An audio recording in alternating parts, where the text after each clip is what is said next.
George Clooney is wading back into politics to resume his feud with Donald Trump. Earlier this summer, the Oscar-winning actor and producer penned a New York Times op-ed titled, "I love Joe Biden, but we need a new nominee," joining the chorus of Hollywood voices calling for President Joe Biden to end his re-election bid.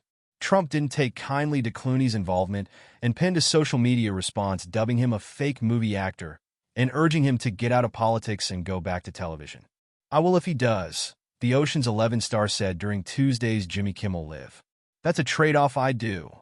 Trump's outrage aside, Clooney went on to shrug off the idea that he significantly impacted Biden's decision to step down and instead redirected the praise to the current president. "The bottom line is that it's very hard to let go of power, and President Biden did something really extraordinary," Clooney told host Jimmy Kimmel.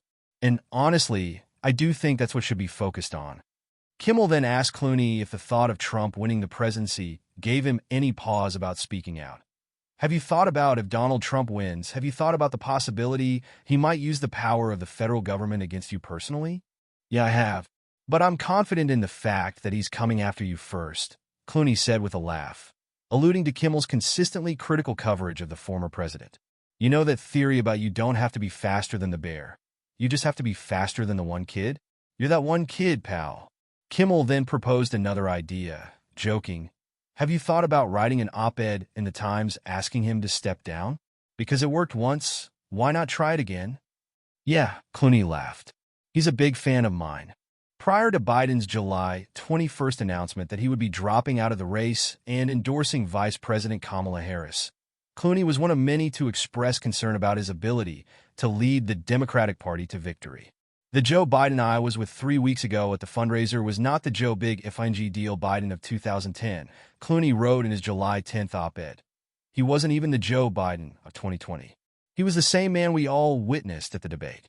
In the wake of Biden's much-maligned performance at the June 27th debate against Trump, Clooney also pointed to the president's 81 years of age, adding, "As Democrats, we collectively hold our breath or turn down the volume whenever we see the president, who we respect, walk off Air Force One or walk back to a mic to answer an unscripted question." The actor also alleged that he had spoken privately to numerous Democratic senators and members of Congress who shared the sentiment that "we are not going to win in November with this president." Clooney previously addressed the role that his op-ed may have played in Biden's decision while attending a Venice Film Festival press screening of his upcoming movie Wolves. The actor argued that in the end, only the president's decision to step aside would go down in history. "All the rest of it will be long gone and forgotten," he said. "And so I'm just very proud of where we are in the state of the world right now, which I think many people are surprised by, and I think we're all very excited by the future."